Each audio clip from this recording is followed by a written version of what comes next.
Paul came to them not with outward impressiveness, but in bodily frailty.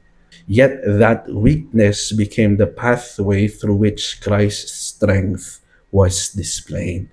So dito ay nakikita natin na ang isa sa mga mysteries ng gospel ministry, it is that God sends His treasure, ang kadakilahan ng kanyang mensahe, ang kagandahan ng kanyang balita through weak vessels. So the messenger may not be impressive. He may be afflicted.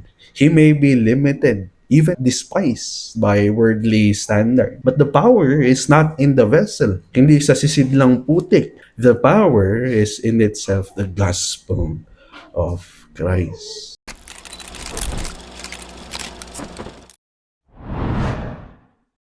Good morning. Let's all open your Bibles in Galatians chapter 4, verses 12 to 20. Sa umaga pong ito ay tayo na nasa verses 12 to 20 of chapter 4 ng Galatians. Allow me to read it for you. Brothers, I entreat you, become as I am, for I also have become as you are. You did me no wrong. You know, it was because of a bodily ailment that I preached the gospel to you at first. And though my condition was a trial to you, you did not scorn or despise me, but received me as an angel of God, as Christ Jesus. What then has become of your blessedness? For I testify to you that if possible, you would have gouged your eyes out and given them to me. Have I then become your enemy by telling you the truth? They make much of you, but for no good purpose. They want to shut you out, that you may make much of them. It is always good to be made much for a good purpose, and not only when I am present with you. My little children, for whom I am again in the anguish of childbirth, until Christ is formed in you. I wish I could be present with you now and change my tone, for I am perplexed about you. Okay. Sa ating pagbabasa, nakikita natin na napakabigat ng saloobin ni Apostol Pablo. He has spent so much of his letter defending the truth of the gospel and the authority by which he has always been preaching it. May ilang ulit nga nating makita, may ilang ulit nating napag-aralan at nakita in different individual texts of how he has shown that sinners are made right with God only through faith in Jesus Christ, at wala nang iba. Okay? Sa ibang salita, they are children of Abraham, again, not because they have taken on Jewish quote-unquote distinctions, but because they share the faith of Abraham. Thus, they are found to be sons of God and heirs of the promise through union with Christ. Yet, after all these glorious truths, sa kabila ng napaka-kamanghamanghang mga katotohanan na ito, ganun rin ang siyang dahilan kung bakit mas higit o mas mabigat ang concern ni Pablo, na para bang ito'y personal, and coming out surely as something pastoral. Okay, someone who really and truly cares for the flock of Christ. Okay? And hopefully, sa ating pag-aaral ay ating matunghayan that Christ preserves His people through the gospel that restores fellowship, unmasks false zeal, and forms His likeness in them. Okay, so umaga pong ito po ang mensahe na nais kong halawin. Christ preserves His people through gospel truth that restores fellowship, unmasks false zeal, and forms His likeness in them. Okay? At nais natin itong makamit as we go over and understand how Paul brings about ang kanyang argumento sa tatlong progression. Ano? Una, ang how he calls the Galatians to remember the gospel, the fellowship that the gospel once created. And second, he confronts the false zeal that had begun turning them against the truth. And the third and the last, he reveals the deepest aim of faithful ministry, na kung saan it is not merely outward conformity or nakikita lamang ng mga tao, but that Christ is formed in the people of God. Okay, and if we may summarize that, first is gospel fellowship remembered, second is false zeal exposed, the third and the last will be Christ formed within.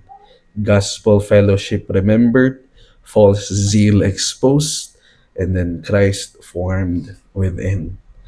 Okay? So after warning the Galatians that they were in danger of returning to slavery, katulad niya sa pag-aaral natin nung nakaraang linggo, here we see that he changes his tone. Ano? Still, he does not abandon doctrine. He even continues through pastoral care. Ano? Sinasabi niya sa verse 12,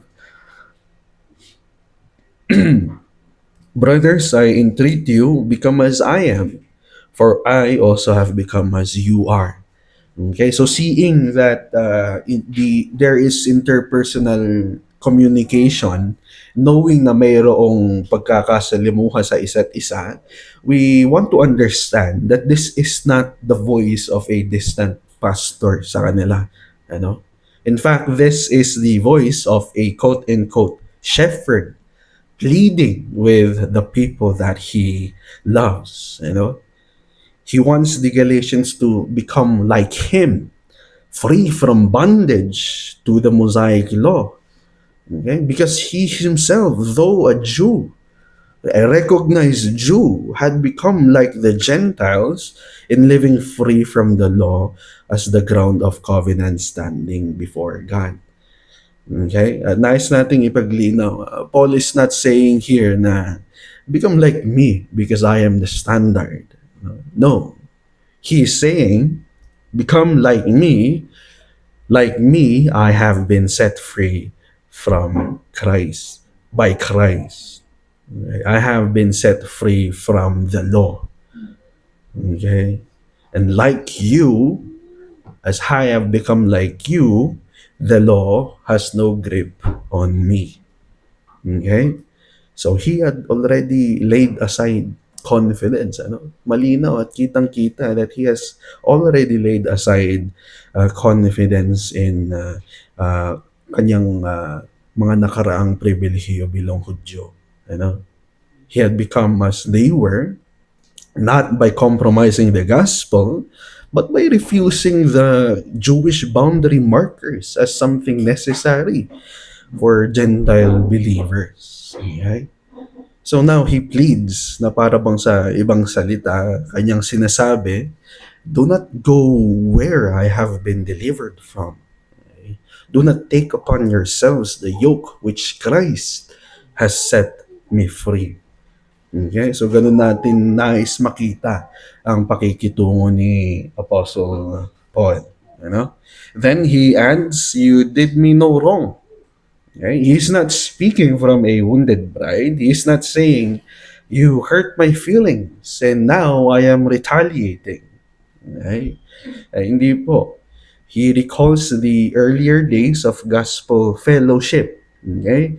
Kaya niya sinasabi in verse 13 to 14, you know, it was because of a bodily ailment that I preached the gospel to you at first. And though my condition was a trial to you, you did not scorn or despise me. Okay? Therefore, you did me no wrong. Okay? So here we get a hint of how was Paul's first coming in Galatia. It was marked by weakness. Ano? And we can appreciate kung ano yung sinasabi ni Thomas Schreiner. I looked through several commentaries. Ano nga ba itong sickness na to? Yeah, but I found Thomas Schreiner saying that the exact illness, it cannot be known with certainty, and attempts to identify it, whether eye disease, malaria, epilepsy, or something else, they move into conjecture. Okay? What matters is not the name of the affliction, but the theological meaning of weakness. Okay? And this is the key phrase na gusto kong banggitin mula sa kanyang commentary. Paul came to them not with outward impressiveness, but in bodily frailty. Okay? Yet that weakness became the pathway through which Christ's strength was displayed. Okay?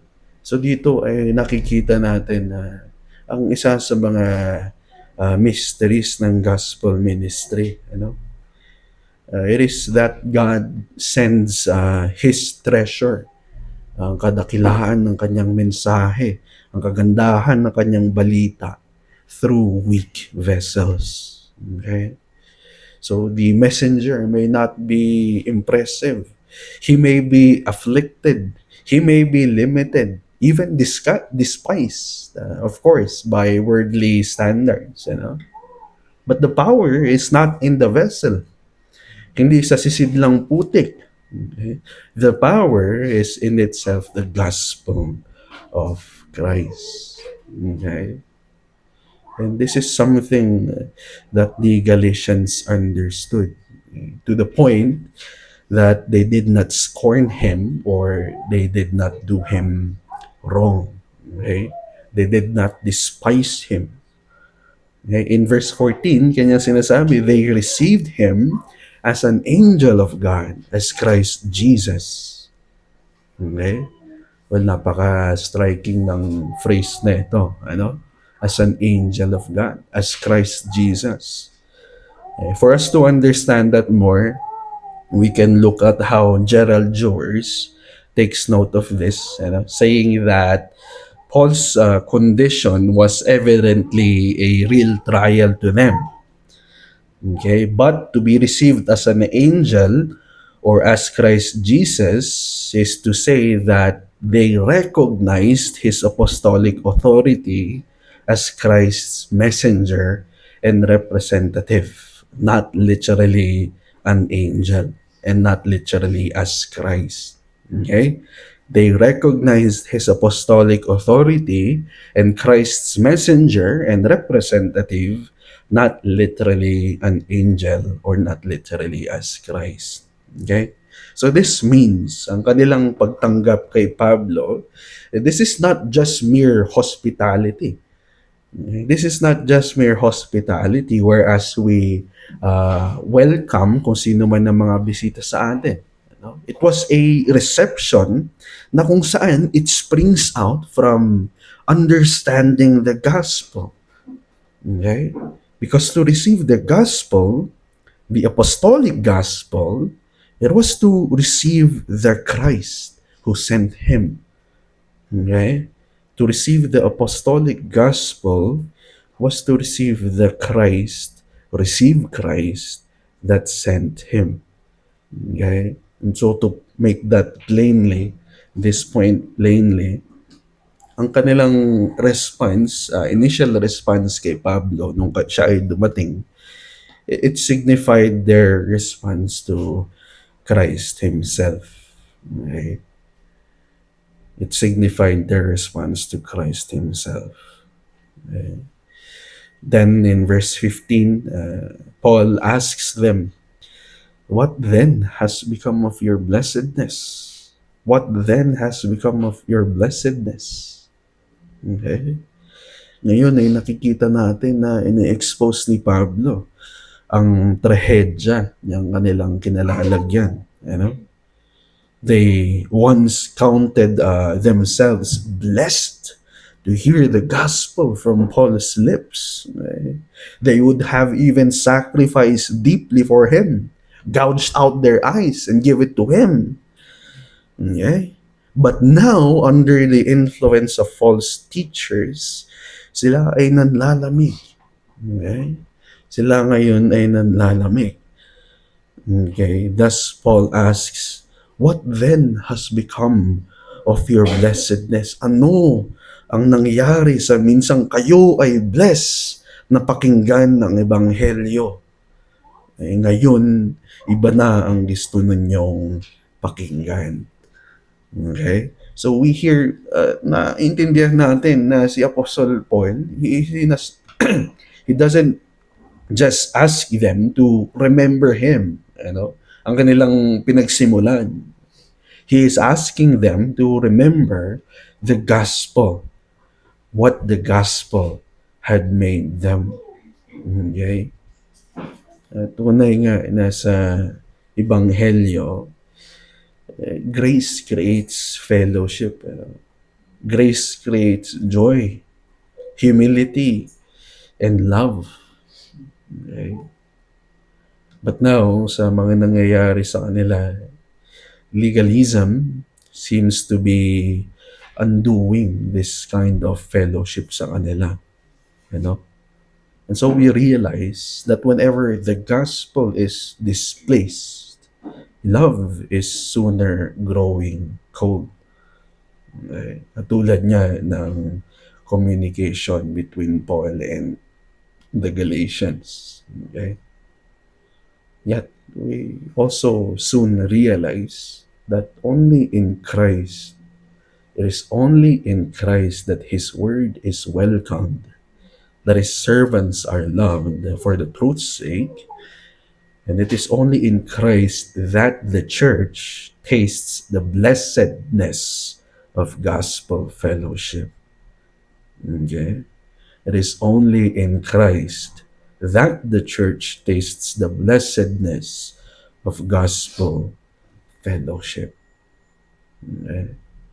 Dito po sa ating unang punto, ipinapakita sa atin that fellowship by the gospel, it is created by grace. It is not by our so-called ethnic identity. Iba-iba po tayo ng lahi. Okay? So this harmonizes with the doctrine na ating pinapaniwalaan that saving faith receives Christ and His benefits by grace alone, and the church is gathered by the Word and Spirit around Christ, not around impressiveness. Gaano pa man kagaling ang pastor, sino pa man yan, hindi nagtitipon ng isang hanay sa ganyang dahilan. Okay? Therefore, the Word of God, the ministry of the Word, they remain central. Okay? It remains central because Christ rules. Okay? Christ rules. Okay? Sa iba pong salita, the weakness of the messenger, it does not diminish the authority of the message. The weakness of the messenger, it does not diminish the authority of the message when that message is the pure gospel of Christ. Okay? Kaya atin pong tatandaan,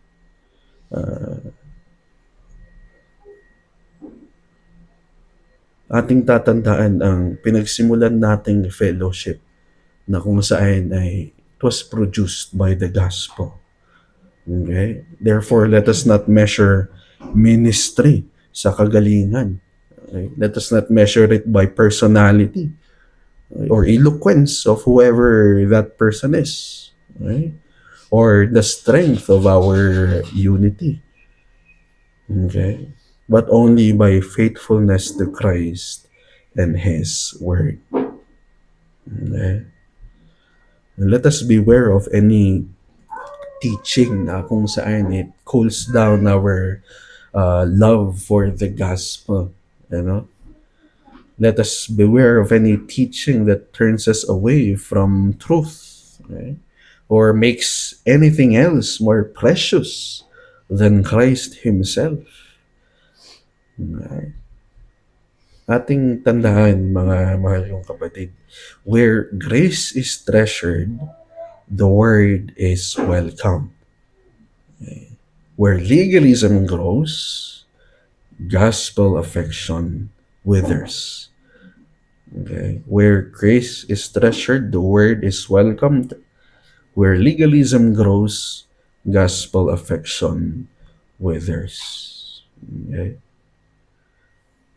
So here, Paul's question in verse 15, what then has become of your blessedness?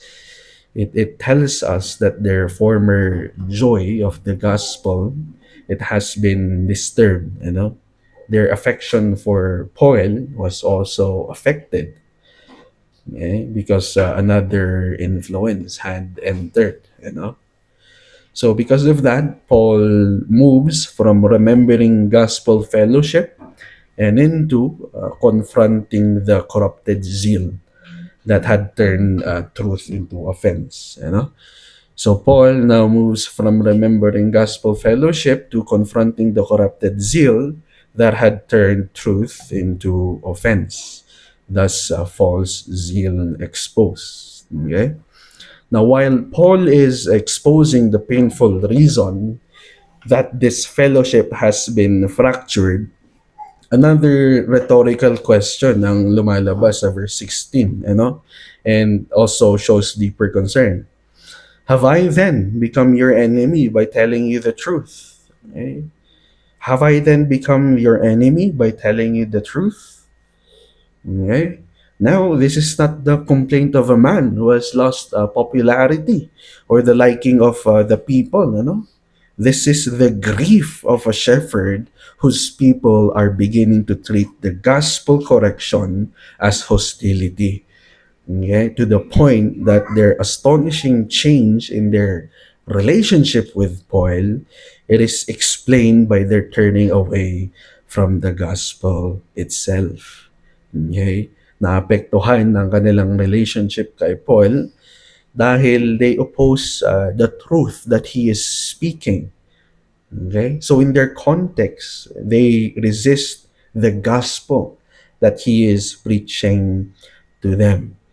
Okay, they now seem to be even offended by the truth. Okay? Yet, if we read and understand ang ginawa ni Paul, we notice what he doesn't do. You know? He does not soften the truth in order to recover ang kanilang kagustuhan sa kanya. He does not say, if my words have offended you, sige, I will adjust my message. No. Paul understands that love and truth are not enemies. So he may grieve, he may plead, and he may even weep. Okay? But he may not trade truth for peace. Okay? Dahil dyan, we see that Paul's aim is not merely to rebuke them, you know, but to move them to repentance. Okay? So here we see that the problem is not that the truth itself is hateful, but that sinful hearts are often they often begin to hate the truth, especially kapag ang kanilang pride ay nasasaktan, you know, especially if their errors are being exposed. Okay? Kung masakit na sa tenga ang mga naririnig natin, imbes na tayo mag-submit sa katotohanan, we retaliate. Okay? Because it is our hearts, our sinful hearts. Okay? And this is why verse 16, as we have just done now, it becomes so searching or reflecting para sa isang hanay, ano, para sa bawat mananampalataya. Okay? The same gospel that once produced joy in them now feels offensive to them. The same apostle that they once received as Christ Jesus is now in danger of being regarded as their enemy. You know, in the first place, Paul's gospel had not changed. He was still preaching Christ crucified and risen. Okay?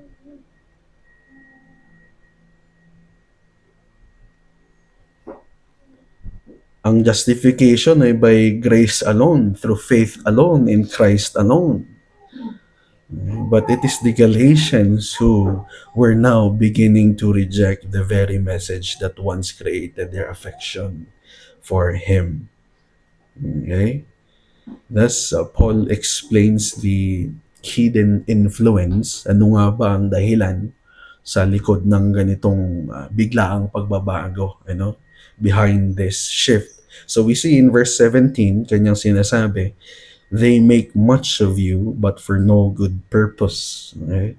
They make much of you, but for no good purpose. Okay? So here we understand that the Judaizers were not cold. They were not careless men. They were zealous. They were attentive. We could even say na niligawan nila ang mga taga-Galatia.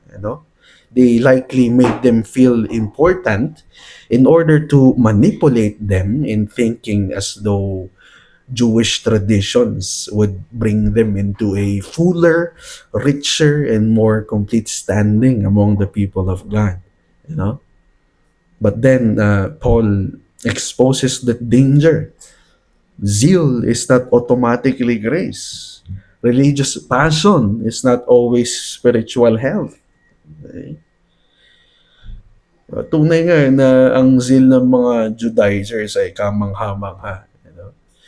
If we were to mention ng isa sa kanilang act, they write down a verse and they put it in on their foreheads, to remember.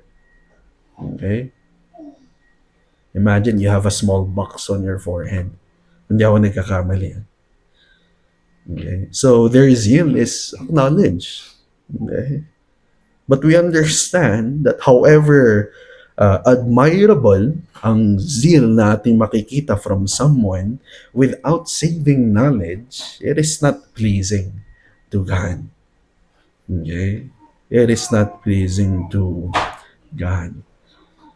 Okay? So their desire was not truly to gather the Galatians into gospel freedom, but rather to turn them away from Paul, to make them zealous for the for the Jews, okay? To make the Galatians zealous for the Jews. Okay? This is early church manipulation. Okay? The religion where it was used to flatter them in order to possess them. Okay? They use praises in order to control them. They used to make them feel as if they're included, but rather they are excluded. Okay? And this is the reason why Paul says they want to shut you out. They want to shut you out from the truth, that you may make much of them. Okay? So they were being isolated. The Judaizers were wooing them so that they would become their followers. Kung ating ikukumpara, this is not shepherding. This is self-promotion. Okay?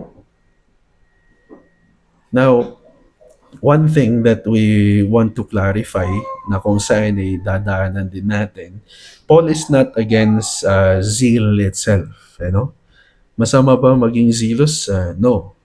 Paul is not against zeal itself. In verse 18, he clarifies the matter. He says, "It is always good to be made much good, to be made much of for a good purpose. It is always good to be made much of for a good purpose, and not only when I am present to you. Okay? So here we understand that the issue is not affection, the issue is not enthusiasm or zeal. Ang issue na ating makikita natin dito is the object and the purpose of that zeal. Okay? In other words, if men had come preaching to the Galatians the same gospel and strengthening the Galatians in Christ, Paul would have rejoiced. You know? He's not jealous for someone who is preaching the same gospel to them. Okay, and most importantly, he understands that true ministry does not gather people, believers, around the personality of the teacher. You know? So magkakaroon ng barriers. Okay? He understands that ministry, gospel ministry, gathers sinners to the crucified and risen Savior. Okay? So bakit siya mag-aapela kung tunay nga na si Kristo ang sentro ng mensaheng idinadala ng ibang tao? Okay? Bakit? He will not. Okay? But that is because it is otherwise. Okay? So Paul confronts them with the truth. Not all zeal is holy zeal. Not all religious attention is love. Not all quote unquote spiritual influence is safe. Right? It leads us to ask ourselves this question, you know. Whenever we hear something, we hear a message, we ask ourselves, does it lead us more deeply into Christ? Does it lead us more deeply into His gospel? Or does it bind us to men? Does it bind us to systems? Does it bind us to performances? To things that quietly make Christ insufficient? Okay? Again, kapag tayo ay mga may mensaheng naririnig, we ask ourselves, does it lead us more deeply into Christ and His gospel? Or does it bind us to men, systems, and performances that quietly make Christ insufficient? Okay? Dito po sa ating pangalawang punto, nakikita natin na ine-expose ni Pablo ang difference between gospel-centered shepherding and man-centric or fleshly quote-unquote spiritual influence. You know? Here we realize that the church is only ruled by Christ through His church, through His word, not by any manipulation na nakikita natin minsan kahit gaano pa charismatic ang isang tao, you know. Again, truth is not determined by popularity, by emotional appeal, okay, or visible zeal, but by conformity to the gospel once delivered through the apostolic word. Okay. Truth is determined and conformed to the gospel through the apostolic word. Okay. Once delivered through the apostolic word. Okay. Dito po pinagpapatunay that Scripture is the supreme judge in all matters of faith, you know? And that Christ alone is the head of the church. Okay? Scripture is the supreme judge in all matters of faith, and that Christ alone is the head of the church. So, false zeal threatens the liberty of the gospel, the freedom we get from the gospel, because it draws the conscience away from Christ's sufficiency. Okay? False zeal threatens gospel liberty because it draws the conscience away from Christ's sufficiency and places it under human control. Okay?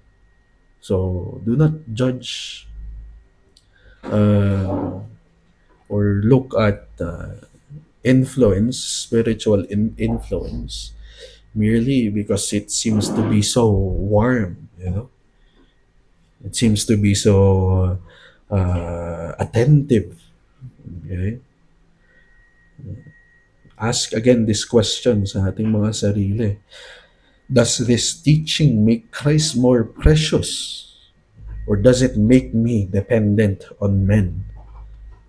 Okay? Does it strengthen the gospel of freedom? Or does it bind my conscience where Christ has made me free? Okay? Remember, when truth wounds you or hurts you, do not quickly treat the truth teller as an enemy. You know?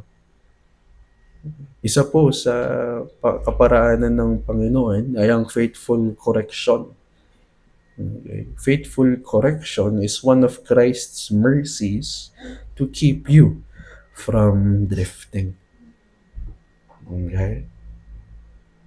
Faithful correction is one of Christ's mercy to keep you from drifting. Okay? So we have seen that Paul is not merely defending himself, you know. His burden is not personal loyalty sa kanya, but it is the entirety of their spiritual life. In light of the real gospel, the only gospel, in light of Christ as the head, you know. So after exposing false zeal, he now opens his heart and shows the true aim of ministry, you know. Christ formed in his people. Okay? Christ formed within. Okay? So here in verses 19 to 20, Paul now reaches the climax ng kanyang teksto. You know? He has reminded the Galatians of their former gospel fellowship. He has exposed the corrupt zeal of the false teachers. And now his voice trembles with what seems to be parental anguish. Sabi niya sa verse 19, "My little children, for whom I am again in the anguish of childbirth until Christ is formed in you." Okay? Kung ating unang basahin pa lamang ito, naiintindihan natin that this is apostolic labor with tears. You know? Paul is not merely trying to win an argument, he is laboring for the spiritual lives of those that he loves. Okay? Kung atin pong titignan, excuse me,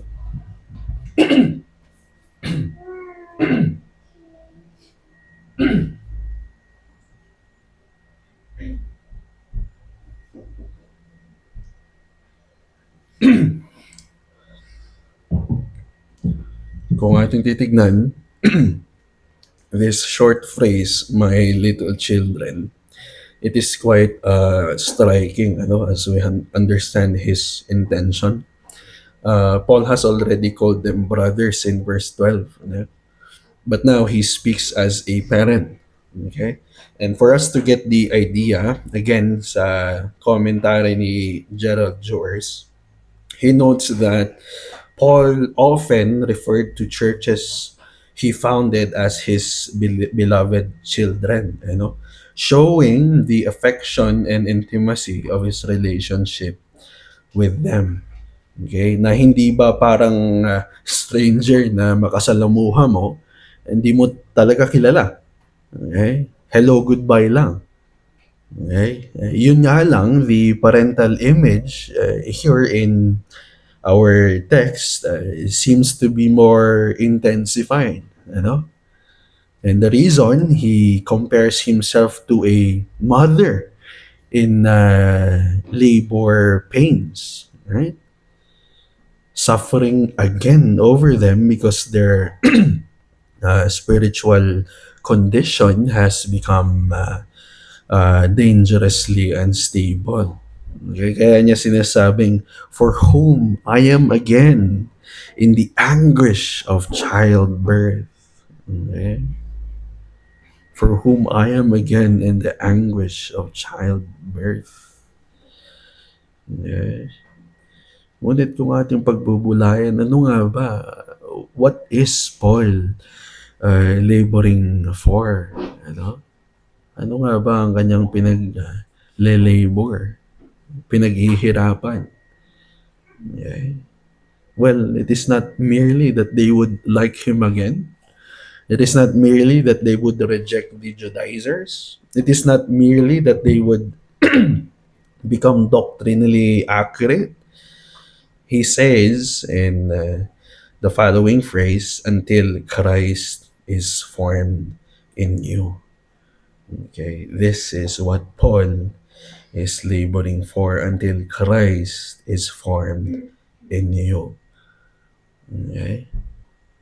This is the goal of gospel ministry. You know?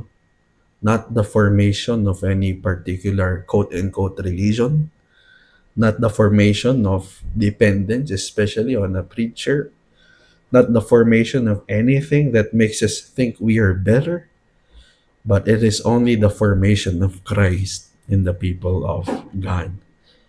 Ito po ang purpose, layunin ng tunay na gospel ministry. Okay. Sa ibang salita, Paul's ultimate goal was not the favor of men, but the formation of Christ in his people. Christ formed in you. Okay? Christ formed in you. Now, this phrase, Christ, until Christ is formed in you, excuse me,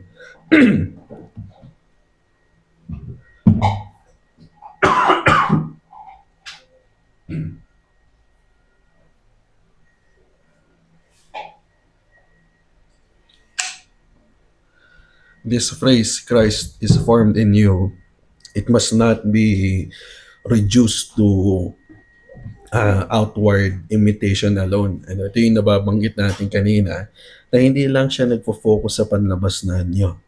It includes conformity to Christ. Okay? Yes, but it is deeper than moral copying. You know?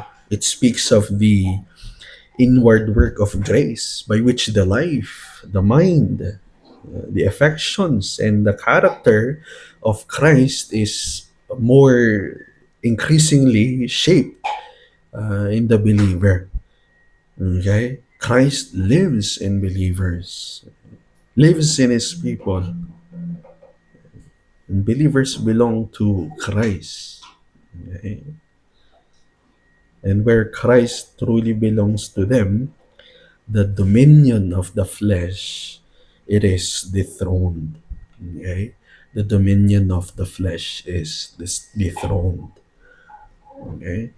Now, on contrary to the intentions of the Judaizers towards the Galatian believers, here we see that Paul's anguish is profoundly Christ-centered. Ano? The Judaizers wanted the Galatians circumcised. On the other hand, Paul wanted them to be Christ-formed. Okay? The false teachers wanted marks in the flesh. Okay? On the other hand, Paul wanted the image of the Son. Okay? They wanted the followers who would make much of them. Paul wanted these believers who would make much of Christ. Okay? We see the stark difference between man-centric gospel, not that there is this man-centric gospel, from that of the only Christ-centered gospel. Okay? So after clarifying ang kanyang intention in verse 20, in verse 20, he now says, I wish I could be present with you now and change my tone, for I am perplexed about you. Okay? So dito ay nakikita natin that Paul does not pretend to know exactly how to speak in every moment. Ano? He longs to be with them face to face. A letter cannot carry every shade of concern. You know? So we realize that our passage this morning, it is filled with a mixture of anxiety, mixture of tenderness, affection, anguish, sternness, and even perplexity. Okay? On the other side of that, mga mahal kong kapatid, this is the heart of true ministry. You know? It does not flatter like the false teachers. It does not manipulate. It does not seek applause. It labors. It suffers. It warns. It pleads. It waits until Christ is formed in the church. Okay? Sa ibang salita, ang mga tagapagturo ay mas na-encourage to labor to form Christ, not themselves in their hearers. Isa po sa hindi ko po alam kung naririnig ninyo na ito. But in the terminologies of discipleship, nagkakaroon ng small groups ang mga ibang churches. Sa pinanggalingan ko, Fundamental Baptists. And they want to insist that the disciples you have as the teacher, you want to carve your life into their lives, you know, instead of Christ's. Okay? Dito po tayo nako-correct. Dito rin tayo nagkakaiba. No? And here sa ating punto, here we see the goal of gospel ministry is that it is the spirit-wrought formation of Christ in the lives of believers. You know? And this belongs to our sanctification that is flowing from our union with Christ. Okay? God effectually calls, God justifies, God adopts, and then He also progressively conforms His people to the image of His Son. Okay? Yet He ordinarily carries this work forward through the appointed means, which is only the Word, which is the Word, the prayer. Word, the gospel, the scripture, prayer, correction, exhortation, and even the communion of the church. In light of what we have said earlier, that the church is not gathered, however admirable ang zeal ng sino mang leader. In addition to that,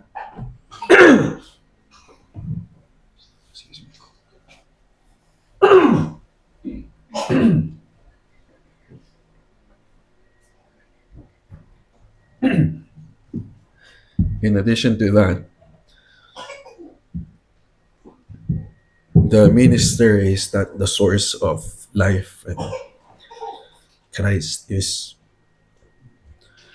Hindi ang teacher na nag-handle ng disciples. Christ is the source of life. Okay?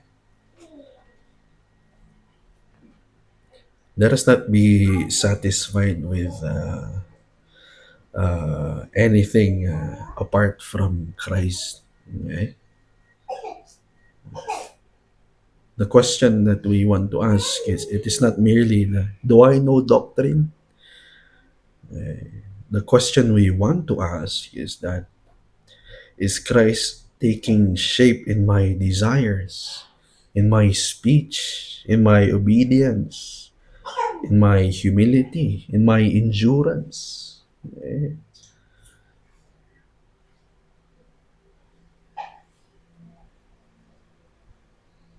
As teachers, we do not want to labor for people to be dependent on us, to be impressed with us, to be loyal sa ating personality. You know?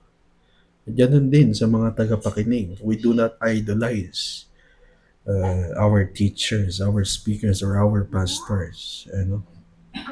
And this is how we labor until Christ is formed in the church. This is through gospel ministry. Okay? Sa ating pagtatapos, ang ating teksto sa umagang ito, it shows us the danger of gospel drift, and at the same time, the heart of what a faithful ministry looks like. Okay? So let us ask ourselves, is Christ being formed in us?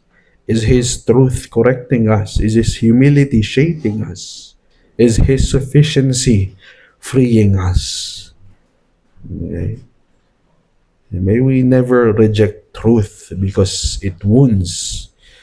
May we never admire zeal that leads us away from Christ. You know? Mga mahal kong kapatid, the Christ who justifies His people is also the one who forms His people. Okay? So let us cling to His gospel. Let us welcome His truth and grow in gospel affection until Christ is formed in us to the glory of God alone. Okay? To the glory of God alone.